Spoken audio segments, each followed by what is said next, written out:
दुआ करो सलामत रहे मेरी हिम्मत, दुआ करो सलामत रहे मेरी हिम्मत। यह चिराग कई आंधियों पर भारी है, यह चिराग कई आंधियों पर भारी है। कैसे हैं मेरे प्यारे बच्चों? ईश्वर की कृपा से आप सभी अच्छे होंगे। और आज हम पढ़ने वाले हैं बहुपद के अंतर्गत अगला भाग, जिसके अंतर्गत आज हम पढ़ेंगे बहुपद के गुणनखंड करना। ठीक है, एक हमारे लिए द्विघात बहुपद दिया होगा और उस द्विघात बहुपद के हम गुणनखंड करेंगे। ठीक है, देखिए क्या दिया गया है। 6x² प्लस 7x और प्लस में क्या दिया गया है? 2 दिया गया है। एक द्विघात बहुपद दिया गया है जिसके हमें क्या करने हैं? गुणनखंड करने हैं। और इसके लिए हमारा जो मेथड है वो ये है कि जो मध्य पद है उसको विभक्त करके बहुपद का गुणनखंड और किसको? मध्य पद को विभक्त करके। ठीक है, देखते हैं कैसे होगा। तो सबसे पहली प्रक्रिया तो ये है कि जब द्विघात समीकरण हमारे लिए दिया जाता है या द्विघात बहुपद हमारे लिए दिया जाता है तो उसमें सामान्यतः 3 पद होते हैं। कितने पद होते हैं? 3 पद होते हैं। उसमें पहला जो पद होता है वो x² का होता है, दूसरा वाला पद x का होता है, तीसरा क्या होता है? अचर पद होता है। तो इसमें सबसे पहला काम हमारा ये है कि अचर पद और x² के गुणांक का गुणा कर लीजिए। तो 6 और 2 का गुणा करके हमें क्या मिल गया है? 12 मिल गया है। ठीक है, 12 मिल गया। इस 12 के अब हमें क्या करना होता है? गुणनखंड करने होते हैं। ठीक है, अभाज्य गुणनखंड। गुणनखंड कर लिए। 2 × 6 = 12, 2 × 3 = 6 और 3 × 1 = 3। अब इन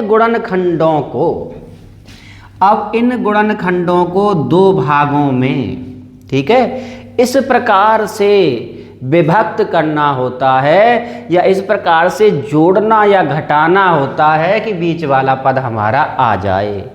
और अगर तीनों पद प्लस के हैं तो 100% जोड़ने पर ही आएगा। अब इनको अरेंज करो, कैसे आ जाएगा? 2 दूनी 4 और क्या हो गया? 3 आ गया। तो सीधी बात है 4 और क्या कर देंगे? 3 कर देंगे। 4x और क्या कर देंगे? 3x करेंगे, क्या आ जाएगा? 7x आ गया। ठीक है, समझ आया? एक बार दोबारा से अचर पद और x² के गुणांक का गुणा कर लो, भाज्य गुणनखंड निकाल लो और उसको 2 भागों में इस प्रकार से व्यवस्थित करो कि बीच वाला पद आ जाए, है ना? जोड़ने पर या घटाने पर, अगर माइनस का निशान आएगा तो घटाने पर भी आता है। ठीक है, आगे हम सवालों को करेंगे तब आपको क्लियर हो जाएगा। तो ये जो हमारा द्विघात समीकरण था उसे लिखा गया अब 4x + 3x + 2, यानी कि बीच वाले जो भाग था उसको हमने 2 भागों में विभक्त कर दिया है, 2 भागों में तोड़ दिया है। कॉमन लेना है। पहले अंकगणितीय संख्या देखिए, 6 और 4 में क्या कॉमन होगा? 2 कॉमन होगा। दोनों में भाग चला जाता है, वही होता है कॉमन, है ना? दोनों संख्याओं में जिसका भाग जा रहा है, 2 का जा रहा है, 2 कॉमन हो गया। x² और x में क्या आ जाएगा? कॉमन x आ जाएगा। 2 का भाग दे दो 6 में, 2 × 3 = 6, x में देंगे तो x बच जाएगा, x² में देंगे x बच जाएगा, प्लस 2 x तो है ही है यहाँ पर। ठीक है, गुणा करेंगे तो यही दोनों पद ऊपर वाले आ जाएंगे। ऊपर वाले में कोई भी कॉमन नहीं है इसलिए क्या लिया जाएगा? 1 लिया जाएगा और ये 3x प्लस में 2 आ जाएगा। ये भी 3x + 2, यहाँ भी ये एक पद है, ये दूसरा पद है। तो 3x + 2 दोबारा से कॉमन ले लो, बाकी का क्या बचा? 2x प्लस में 1 बचा और यही हमारा क्वेश्चन यहाँ पर हो जाता है। ठीक है, समझ में आ गया? कोई दिक्कत नहीं है। इसके बाद अब हम इसको क्या करेंगे? मिटा देंगे और दूसरा सवाल करेंगे आपके सामने। कई सारे क्वेश्चंस करेंगे, विभिन्न प्रकार के करेंगे, मध्य पद को विभक्त करके करेंगे, तो आपको अभ्यास अच्छे ढंग से हो जाएगा। ठीक है, देखिए 6x² plus 17x plus 5, 6x² plus 17x plus में क्या है 5 है। 6 पंजे कितना आ गया बताओ, 30 आ गया ना। तो 30 के क्या कर दोगे, गुणनखंड करो। 2 से 15, वैसे तो काम हमारा यहीं पर हो गया क्योंकि हमें 17 लाना है ना। क्या लाना है 17, 15 और 2 को जोड़ेंगे तो 17 आ जाएगा ना। क्यों करते हैं आगे हम, तो बस आगे 2x प्लस में 15x और प्लस में 5, यहाँ कॉमन और यहाँ कॉमन। ठीक है, तो यहाँ से 2 कॉमन आ गया, x कॉमन आ गया, 3x प्लस में 1 आ गया है। ठीक है, अब यहाँ पर सिर्फ 5 कॉमन है, 5 या 15, 3x प्लस में 1। ये इसमें एक जो कोष्टक है इधर वाला और इधर वाले में समान आता है। ठीक है, ये मध्य पद को जब विभक्त करते हैं तो ये उसकी प्रक्रिया के अंतर्गत ही, अगर समान नहीं आ रहा है, कुछ प्लस माइनस का है, तो उसके हिसाब से हमें माइनस या प्लस लेना भी पड़ता है कभी कभी, है ना। समान करना है कोष्टक को, इस चीज़ का ध्यान रखना है। 3x प्लस 1 आ जाएगा और 2x प्लस में क्या आ जाएगा 5 आ जाएगा। ठीक है, समझ आ गया। चलो अब इसके बाद एक सवाल और करते हैं आपके सामने, थोड़ा सा टेक्निकल भी है, और वो ये है कि √2x²। ठीक है, √2x² प्लस 9x प्लस में 4√2। तो देखो पहला तो काम यही है कि हमें क्या करना है, गुणा करना है। √2 का गुणा करना है, किससे करना है, 4√2 से गुणा करना है। ठीक है, तो देखिए √2 और √2 का गुणा किया 2 और कितना आ जाएगा 4 आ जाएगा, 4 दूनी 8 आ जाएगा। कितना लाना है हमें, 9 लाना है। क्या लाना है, 9 लाना है। तो 8 और 1 है ना, इन पदों का गुणा करेंगे तो इन पदों के गुणा के बराबर आता है। ठीक है, ये चीज़ ध्यान रखना है, जोड़ेंगे तो ये आता है और गुणा करेंगे तो अंतिम और प्रथम पद के गुणनफल के बराबर आता है। तो यहाँ से लिखा हमने √2x² प्लस 8x और प्लस 1x को x लिख देंगे और प्लस 4√2 हो गया। इसमें कॉमन बड़ा ढंग से लेना है, इस चीज़ का ध्यान रखना है। x² और x में तो x ही कॉमन आ जाएगा, लेकिन √2 और 8 में कॉमन क्या लेंगे, √2 है और 8 है, तो 4 दूनी कितना आ जाएगा 8 आ जाएगा, है ना। तो इसमें से √2 भी तो कॉमन लिया जा सकता है, √2 कॉमन ले लेंगे तो कितना बच जाएगा, √2 बच जाएगा यहाँ पर, है ना। क्योंकि 2 का मतलब होता है √2 गुणा √2। ठीक है, समझ में आ गया। तो देखते हैं आगे, √2x ले लिया कॉमन, कितना बचा, एक तो x बचेगा प्लस 4√2 बचेगा। अब यहाँ तो कुछ कॉमन है नहीं, इसलिए x प्लस 4√2 बचेगा। अब देखो आ गया कि नहीं आ गया कोष्टक समान। ठीक है, +1 क्यों नहीं लिखा यहाँ पर, तो यहाँ क्या लिखा जाएगा, +1 लिखा जाएगा। ठीक है, +1 ही कॉमन था। +1 सब में सभी के लिए कॉमन लिया जा सकता है, सभी संख्याओं के लिए, क्योंकि उसका भाग हर संख्या में जाता है।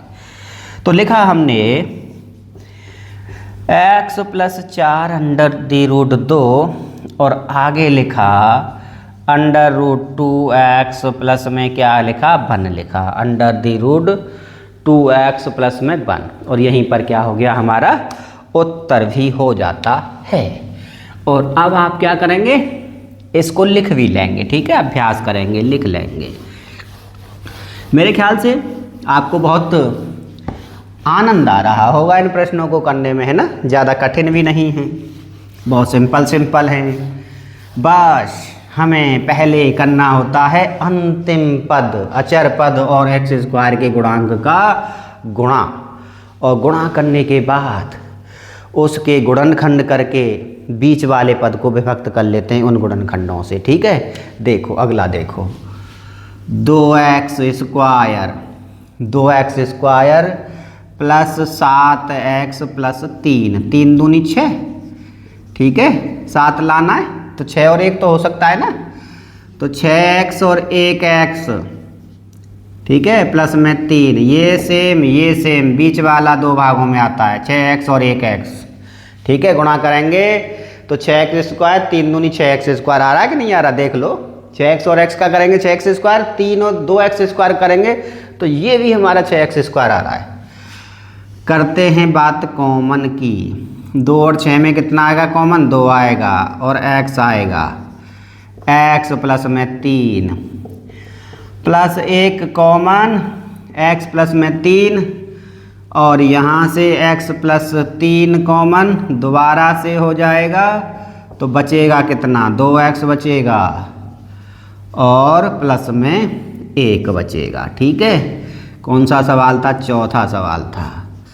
इसके बाद अगला सवाल, कौन सा सवाल है, 5वां। ठीक है, x² plus 4x, x² plus 4x और माइनस का क्या है, 21 है। ठीक है, 7 या 21, 21 के गुणनखंड 1 है यहाँ तो 21 ही बचेगा। 21 के गुणनखंड करेंगे 7 या 21 तो माइनस आ गया है, तो 7 में से 3 घटा देंगे, 4 आ जाएगा। x² प्लस 7x माइनस का 3x माइनस का 21, समझ आ रहा है। x ले लिया common, x plus 7 minus 3 common ले लिया, x प्लस 7, आगे x प्लस 7 दोबारा कॉमन तो कितना बचेगा भाई, x माइनस 3 बचेगा। बहुत ही सरल सवाल थे और आप बड़ी आसानी से हर एक सवाल को करते भी जा रहे हैं। ठीक है, इसके बाद अगला देखिए, 4, 5 के बाद कौन सा, 6वां सवाल। मध्य पद को विभक्त करके द्विघात बहुपद के क्या निकालना, बताइए, गुणनखंड निकालना। अभी थोड़ा सा पेशेंस बना के रखिए, त्रिघात बहुपद भी आएगा, त्रिघात बहुपद के भी हम गुणनखंड निकालेंगे। x² minus 21x plus 108। ठीक है, काफ़ी संख्या बड़ी दे दी है ना, 108 आ गया है, बीच में माइनस आ गया है। ठीक है, तो देखो 108, 12 नम्मा 108 होते हैं और 12 9 21 होते हैं, हो गया काम, है ना, जल्दी हो जाता है ना। तो 21 को 2 भागों में तोड़ेंगे, -12 और -9।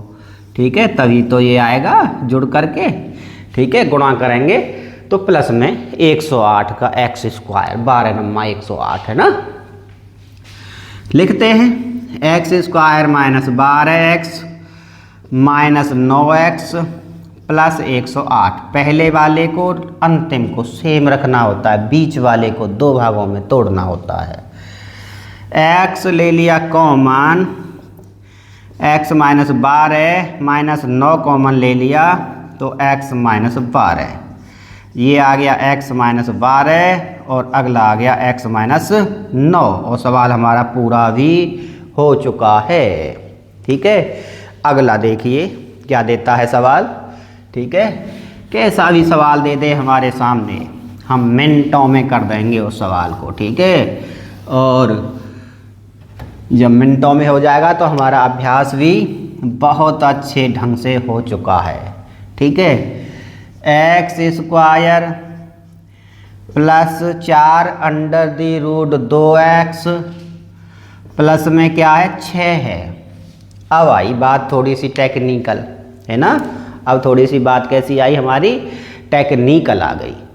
अब क्या है, 6 है और 6 को कितने भागों में तोड़ना है, 2 भागों में तोड़ना है। तो सबसे पहली बात तो ये देखो कि यहाँ अंडर रूट 2 है, अंडर रूट 2 आएगा ही आएगा। ठीक है, आएगा कि नहीं आएगा, समझ में आ रहा है, क्योंकि under root 2x under root 2x तो लिखा ही जाएगा। अब ये 6 आ रहा है गुणा करने पर, तो 6 के जब गुणनखंड करते हैं तो 2 गुणा 3 आता है कि नहीं आता, 2 तो ये आ गया, बचा है 3, तो 3 1 के साथ जुड़ जाएगा, 1 के साथ 1 रहेगा, 4 हो जाएगा। 3 और 1 कितने होते हैं, 4 होते हैं। देखो और थोड़ा सा समझो, x² plus 3 under the root 2x plus under the root 2x, है ना, 4 अंडर दी रूट 2x हो गया। ठीक है, प्लस में कितना आ जाएगा, 6 आ जाएगा। यहाँ से ले लो कॉमन, तो x plus 3 under the root 2, ठीक है, plus under the root 2 common ले लिया, x प्लस। अब 6 के अंदर क्या होता है, एक 3 होता है, एक 2 होता है। अब इस 2 में से एक अंडर रूट 2 ले लिया है, तो एक अंडर दी रूट 2 रह जाएगा, ठीक है, 2 थे ना इसके अंदर, तो एक ले लिया है, एक रह जाएगा, तो x plus 3 under the root 2। ये और ये हो गया समान, तो लिखा x plus 3 under the root 2 और अगले में लिखा x plus under the root 2, ठीक है, अंडर रूट 2, या x प्लस 3 अंडर रूट 2 और x प्लस अंडर रूट 2, इन दोनों का गुणा करो तो ऊपर वाली संख्या आपके सामने आ जाएगी, ठीक है, समझ आ गया। इसके बाद एक क्वेश्चन और, बहुत ही अच्छा क्वेश्चन, ठीक है, पूरी अपनी टेक्निकल चीज़ें उसमें आपको लगानी है। X square plus 5 under the root 5x plus में क्या है 30 है। X square plus 5 under the root 5x और प्लस में क्या दिया गया 30 दिया गया है। अंडर रूट 5 है और ये क्या है तुम्हारा 30 है, 5 छिंग कितना हो जाएगा 30 हो जाएगा, तो अंडर रूट 5 और अंडर रूट 5 तो 2 11 6 का मैटर और है आपका, किसका है 6 का है। तो क्या करना है आपको 6 में से क्या कर देना है जोड़ देना है, ठीक है, समझ में आ रहा है। तो एक्स स्क्वायर का एक्स स्क्वायर रहेगा प्लस में 5 अंडर दी रूट क्या है 5 है, ठीक है, 30 का हमें करना है, तो 6 बचा है आपका, ठीक है। अब 6 के लिए क्या करेंगे 3 दूनी 6, ठीक है, समझ में आ रहा है। तो देखो अंडर रूट 5 का तो हो चुका था आपका, कोई दिक्कत नहीं है। 6 को 2 भागों में तोड़ दो, 3 में और किस में 2 में। तो देखो 3 under the root 5x plus 2 under the root 5x और प्लस में क्या आ गया 30 आ गया। एक पहला ब्रैकेट ये दूसरा है, ठीक है, समझ में तो आ रहा है आपको। एक बार दोबारा से बता दूं, हाँ दोबारा से बता देता हूँ। चलो 30 है आपका, कितना है 30 है, 30 है तो अंडर रूट 5 यहाँ पर है, तो अंडर रूट 5 तो दोनों में आएगा ही आएगा, ठीक है। तो इनका गुणा करेंगे तो कितना आ जाएगा 5, तो 5 हमारा हिसाब किताब हो गया है। 5 छिंग कितना है 30 है, इस 6 को 2 भागों में तोड़ देना है कि जिससे 5 आ जाए, तो 3 और 2 कितने होते हैं 5 होते हैं, गुणा करेंगे तो वो वाला आ जाएगा, ठीक है। देखो 3 अंडर दी रूट 5 है, 3 अंडर दी रूट 5 गुणा 2 अंडर दी रूट 5 है, ठीक है। अंडर रूट 5 तो 5 हो गया, 3 दूनी कितना हो गया 6 हो गया, 6 पंजे 30 आ गया कि नहीं आ गया, ठीक है, समझ आ रहा है ना। तो बस x ले लिया कॉमन, तो x plus 3 under the root 5 plus, इसमें भी थोड़ा सा ध्यान से कॉमन लेना है। ध्यान से क्या कॉमन लेना है, x बचाना है ना, तो 2 अंडर रूट 5 कॉमन ले लो, x प्लस इसमें दे दो भाग, वैसे तो इतना ही बचेगा आपका 3 अंडर रूट 5, लेकिन 30 में किसका भाग देना है 2 अंडर दी रूट 5 का देना है, कितनी बार 15 बार, और 15 क्या है 5 गुणा 3 है, तो अंडर रूट 5 3 अंडर रूट 5 बचेगा, ठीक है। तो ये हमारा 3 अंडर दी रूट 5 आ गया है ना, इससे कट के अंडर रूट 5 और 3 अंडर रूट 5। आगे करते हैं, तो x plus 3 under the root 5 है और आगे x plus 2 under the root 5 है। काफ़ी अच्छा क्वेश्चन था, काफ़ी टेक्निकल क्वेश्चन था, ठीक है, जिसके आधार पर हमने इस क्वेश्चन को किया है। और आपको मध्य पद को विभक्त करके और उसके गुणनखंड ज्ञात करना आपको अच्छी तरीके से आ गया है। द्विघात समीकरण के, ठीक है, द्विघात समीकरण के आपको गुणनखंड करने हैं, एक दूसरी विधि से करने हैं, और उस विधि का नाम है गुणनखंड प्रमेय, ठीक है। और उसके लिए हम पढ़ेंगे अगले भाग में। आज के लिए बहुत बहुत धन्यवाद बच्चों।